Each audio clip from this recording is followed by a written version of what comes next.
Hello and welcome to No Holds Barred. I am Sheila Bhatt. My guest today is Vikram Sood. He is a former Secretary of Research and Analysis Wing. So tell us why this book? Number of reasons why I thought we should have a book like this. You know, there's a lot of literature abroad, particularly in the United States and Britain and Europe, about intelligence, external intelligence or internal intelligence. Volumes have been written. There are a lot of academic researchers, a lot of papers have come out. We don't have this culture here. We don't have books. We have memoirs, but we don't have a book on intelligence as such. And there are therefore a lot of misconceptions about what intelligence does, what it can do, and all they know is that intelligence failed. Yes. So I thought it is time that I put this across to not just the professional who would know what I'm writing about, or to academics who would again be very knowledgeable, but it is for the average Indian who's interested in the subject, the young Indian who wants to know more about it, but doesn't really know what goes on. In one chapter you are saying that how Indira Gandhi was given a code name VANO, Mano. And then you are not telling us enough that how did KGB was spying on her. Because I don't know. But then you know the code name. I know the code name, it's from the book. There is nothing that I have written that is there from RAW archives. So what we know, but for our... I've given references at the end. Yes. If you care to look at them, yes, I where did. You can link. So tell me, for the larger audience, that in 70s and 80s, how strong was KGB's presence within India and even CIA? Both the CIA and the KGB were fighting a Cold War. And the 70s and 80s, you remember, were the high peak. So India was non-aligned / neutral. Both sides wanted to have India in their camp. So they were wooing. It is natural for intelligence agencies to behave like that. I'm not surprised. Nor do I feel that there shouldn't have been. There's no moral judgment here. There's no right or wrong here. They're doing a job. They've been asked to do a job. They were doing it. That's it. So I'm not aghast that they've done it. Was there any CIA or KGB mold within the cabinet at any given point of time? I don't know. There must have been. No, there is a slight reference to it in your book. I don't know who he is. So I don't know who he is. So I can't. That's why I left it blank. So tell me, over the period, how KGB and CIA are now operating? You have given enough details of early years. I do not think the methodology has changed much since then. The actors change, the recipients change, so their goals don't change. I'm sure it's intelligence. That's why I called it the unending game. The game continues throughout. It's not like a military war that you fight and it's ceasefire and you stop. So there are military exercises before a war. This is a game you play 24 hours, 365 days. But till you left service... Even then I was not doing counterintelligence. I was doing espionage outside India. I was not doing intelligence inside India. So that question you address the internal agencies. Don't address it to me. I have no answers. So Vikram, you retired in 2003, but when Mr. Kao started this organization and then all of you worked hard for it, tell me, how do you see, as an experienced eye, the growth of RAW? We had our ups and downs. We started off... which were the ups and which are the downs? The ups were the early years, 71, Bangladesh. 68, 71, 74. And then... Bangladesh war, right? Yeah, Bangladesh, of course, the crowning glory. Then you had Mr. Morarji Desai coming, and he didn't like all these kinds of activities. He came down with a heavy hand, and we went about slashing the organization. Funds were reduced, posts were closed, stations were closed. So we were, at a young organization, barely 10 years old, and you have this as a setback, is a huge setback. You take time to recover. But he was Prime Minister for a very short period. If you do damage in 6 months, it can take you 10 years to recover. In your book, you have mentioned about it quite a lot, but that is many years back. Well, how is the situation now? Then you had, by way of our system is such that we work closely with the Prime Minister of the country. Right. When you had Rajiv Gandhi, you had Indira Gandhi. We worked in close, worked a lot of cohesion. Then you had prime ministers who didn't have the time or the inclination for this. Narasimha? Narasimha was neutral. He wasn't hai to hai, nahi hai to nahi hai kind of thing. Then you had Vajpayee? Vajpayee was good. His term, when it came later. During your term? The 90s were, we had coalition governments, we had VP Singh, yes, you had Chandrasekhar, you had Charan Singh, all these. Then you had Devi Gowda in the Gujarat. Then you had Vajpayee at the end. So in all these years, which are the best achievements of RAW, you would say? I'd like to say my period, but there must have been other periods. No, but which event was really a work? No comments. There have been other successes. If nobody else has talked about it, I won't talk about it. Do you think I tell you why we don't talk about successes. You think we're just hiding for the sake of hiding. Each success means that there is a story behind it of a failure of the other side. Okay. If you tell there is a failure of the other side, then they go backtracking and looking. You have mentioned about 99 Kargil war and how there were serious allegations against RAW that they did not alert people enough and before Pakistanis occupied the heights. What is your view on it? I think the people should also know that there are two sides to a story. The Kargil Review Committee gave a finding. It had 4 honorable men on its committee. No quarrel with that at all. But they gave a finding which we knew was going to come because we felt that there was no intelligence representation in the committee. Okay. We had an army rep, we didn't have an intelligence rep. Okay. So we were prepared. We took the fall. We were going to take the fall. And there were certain things that were said, we disagreed. But that's okay. We are the whipping boys. So you take the bash.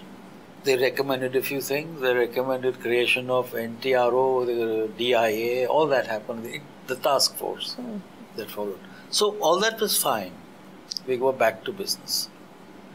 My only problem is that when another professional writes a book and criticizes another professional agency, then that agency has the right to respond. And that's what I did. The army did a brilliant job. The young officers and men and soldiers fought a brilliant battle. But that was a saving grace. What I'm saying is that every year we used to withdraw our people from the heights. Yes. In 1982 we were doing it. Do you think the Pakistanis didn't notice it? They must be. Obviously they noticed it.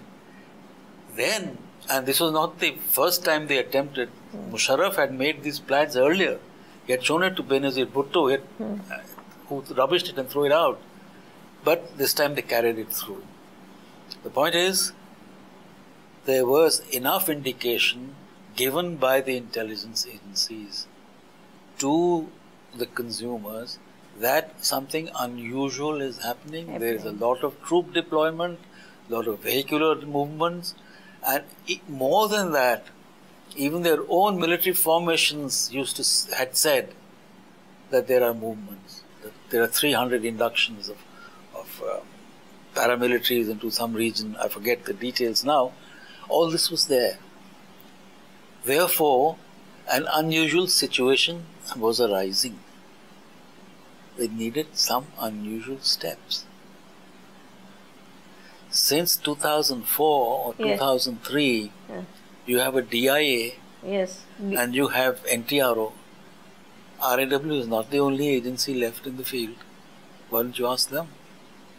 But you are all under one umbrella. But the blame always comes to RAW. So is it that RAW is losing its exclusive talent? You have different requirements today. RAW cannot match the kind of communication coverage that you have. The cyber, the internet. Either you expand RAW to such an extent that you give all these facilities to them. But the government thought it was better to have an NSA kind of an arrangement where the NTRO does it. So fine. Is it true that some people do argue in corridors of power that when National Security Advisor is strong, Secretary R, who's a RAW chief, is normally don't get an access to the I have decision? no idea. No, but during your time, idea. In my time, it wasn't like that. were you able to I had access to my PMO? Prime Minister all the time. In the fitness of things, Yes. I'm sure the Prime Minister meets his intelligence chiefs. Previously, we have reported that every morning, normally, IB chief and RAW chief could manage to get ears of Prime Minister. It used to be need-based, not every morning. This is not the American system If, where, if needed. if needed, it was always available. So, do you think RAW has come out and now has become a robust organization? Every agency's hallmark is that with every successive chief, it improves. Okay. Now, if the intelligence agencies were not improving, were not doing well, the government would have done something about it by now. Okay. It's not as is perceived also. Surely they must be doing something right to be still there, to be still expanding, to be still continuing with the work. So I take it that things seem okay. The government is happy and satisfied. Of course, there's always room for improvement. Always room for better facilities and all that sort of thing. So, budget is not a constraint. Budget is not a concern. We are in a very interesting region where in our neighborhood, two important countries for security issue, from security point of view, Pakistan and China. They both of them have a very different kind of a culture and a growth of their intelligence agency. So tell us, RAW is within our democratic framework. So tell us, is it difficult for RAW to work effectively? See, ISI is like I think I mentioned it in my book launch also. It's like a strategic intelligence core of the regular Pakistan army. Right. And it creates strategic options for the country in Afghanistan and India. Okay, that is there. It follows from the Pakistani policy. ISI is not doing it on its own. It has started doing this more particularly after the Afghan jihad.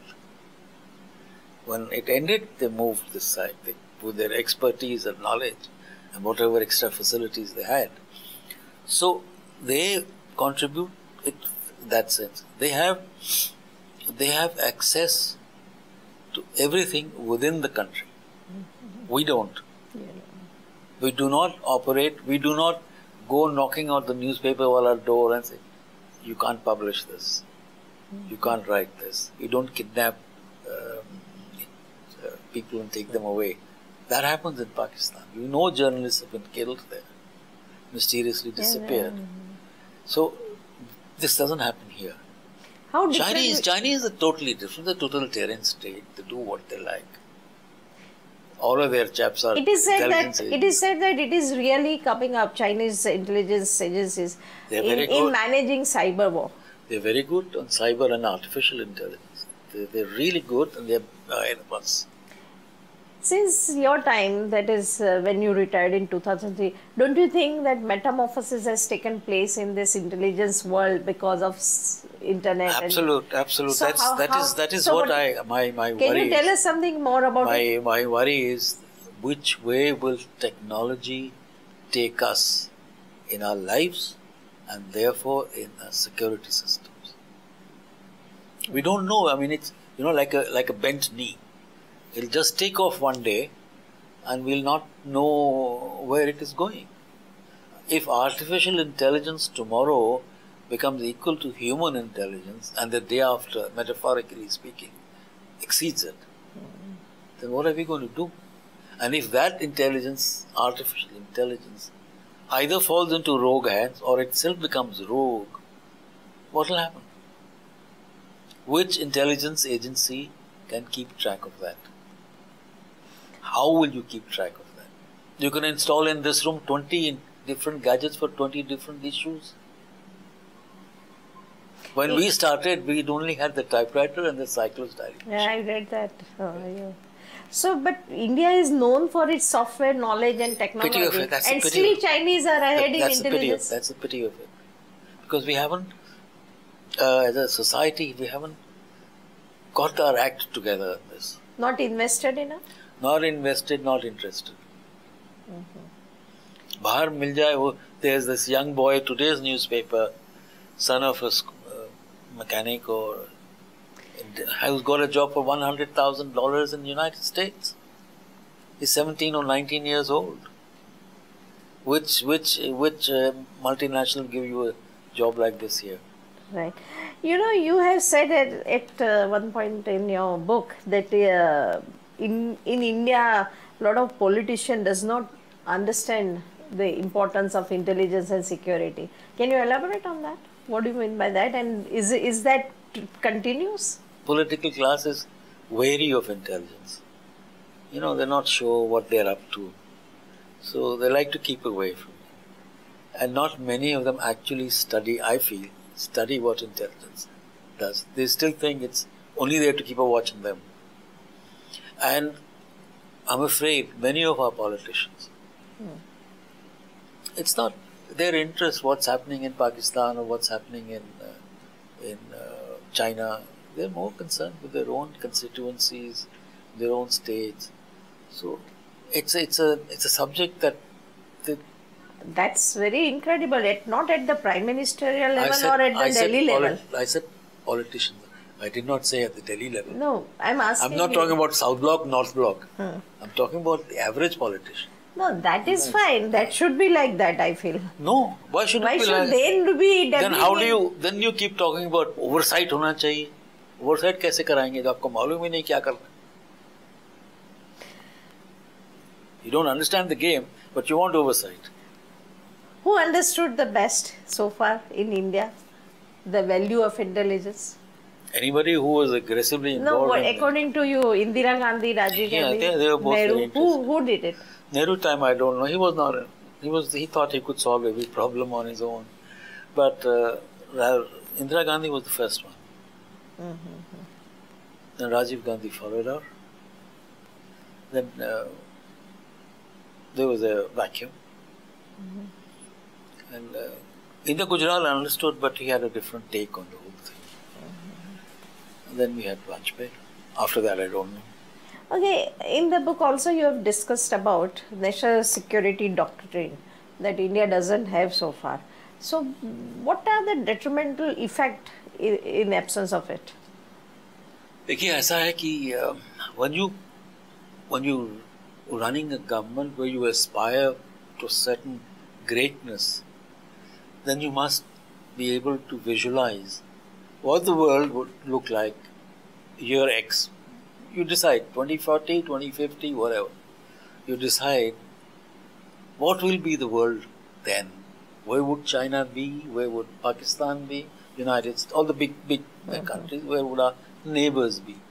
And all the other effects, population control, demographics, climate, everything thrown in. All have effects, energy. So you have to take a call. Okay, this is how the world will look around me in 2040 or 2050.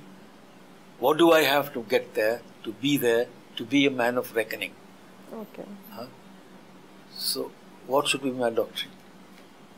In terms of economics, in terms of strategy, in terms of weaponry, in terms of intelligence, education, health, the works. Then you have a doctrine. I think the one reason is we don't have that culture that both sides feel equally strongly about certain things, and it is an apolitical, bipartisan decision.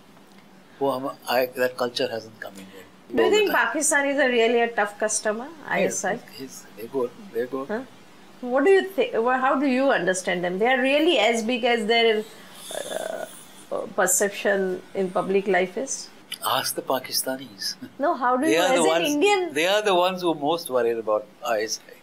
as an As an Indian, Indian, I know they have the ability to launch terror attacks. Beyond that, they have no other capabilities. As far as we are concerned, they can raise Jaish-e-Mohammed, they can raise Lashkar-e-Taiba, feed them, and then find that they are going to turn against them. So it's okay with me. I live with that. We fight a war of attrition, and we will win that one.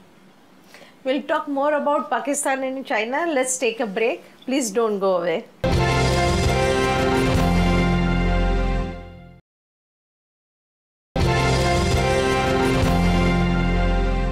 Welcome back. We are talking to Vikram Sood. I feel one of the most important issue for India is that when till 9/11, world and particularly America did not take seriously India's plea to look into this entire network, global network of terrorism. So how the tenor and the exchanges have improved after 9/11, and how are the situation now? Almost immediately after that, there were two separate movements. One was they had to bring Pakistan on their side. And the second was they wanted cooperation from us on terror activities pertaining only to Al-Qaeda and Taliban, not anywhere else. We were interested in what is happening vis-a-vis Lashkar-e-Taiba, Jaish-e-Mohammed, those India-specific groups. There was an upsurge. There were limitations. We didn't have Al-Qaeda operatives in India that we could share information with them. So there was a limiting factor. But yes, overall there was an upsurge of intelligence collection. But Pakistan was their main interest. The cooperation Between CIA. It was, in the Zia time, Zia was a persona non grata till the Soviets moved into Afghanistan. Here also, Musharraf was not really the favorite till 9/11 happened. And suddenly he was found at Camp David with him wearing a blazer and strutting around with George Bush. That was Rather, it is also true that CIA and ISI has worked very closely also. they have worked very closely in the Afghan Jihad days. They work closely even now, or so the CIA thought. But the Pakistanis have had their agenda quite separate from the American agenda. Their agenda was the Taliban. Their agenda was Haqqani group, to preserve them and to preserve the India-specific groups. That hasn't changed.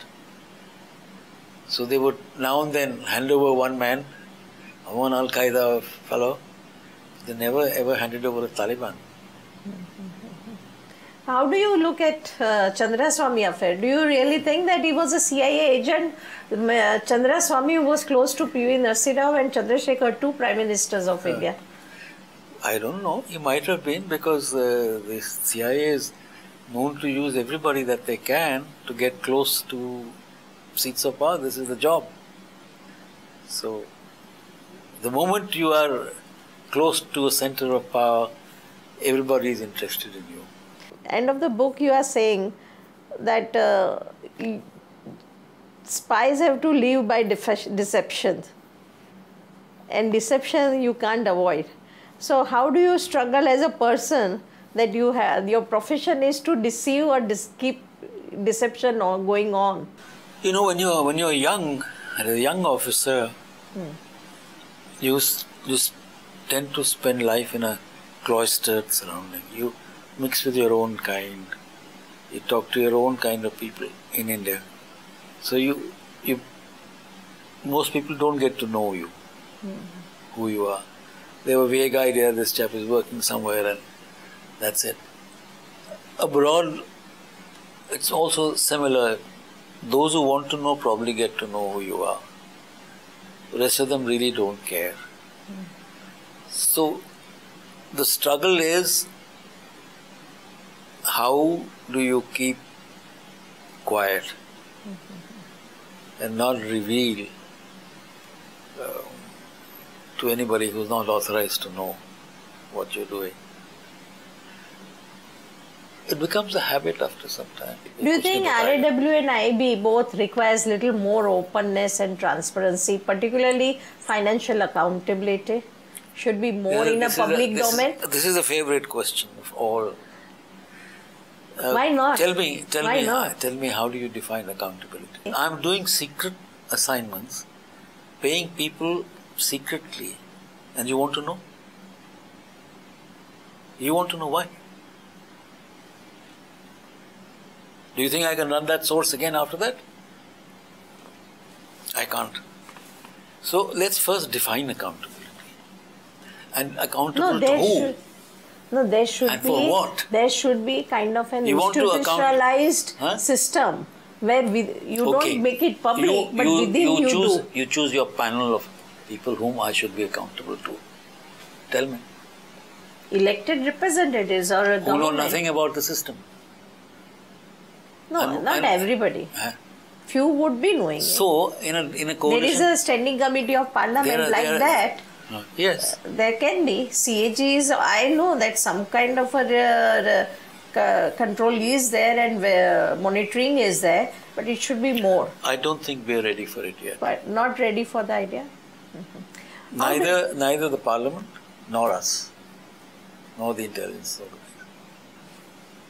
Is it difficult to get intelligence about China or about Pakistan or about America? Both. It's difficult. America?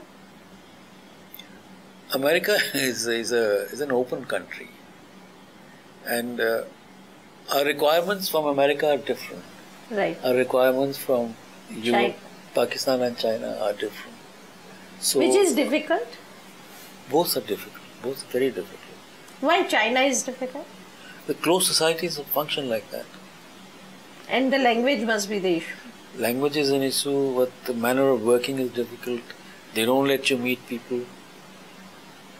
The United States the Western countries are democratic societies. How do you see the future of these intelligence agencies and their functioning? I think the future. Do you think it will increase more? Intelligence requirements are bound to increase. Why? Because your threats will increase and morph. Like I mentioned, that it's not just armies clashing, it's cyber, it's terrorism, it's money, it's demography, climate change, energy requirements. All these will cause security problems. So we will have to have more and more. Is India ready for it? I don't know. I hope so. We'll only know if something happens. Okay, Vikram, thank you very much. Thank you for talking. Thank you.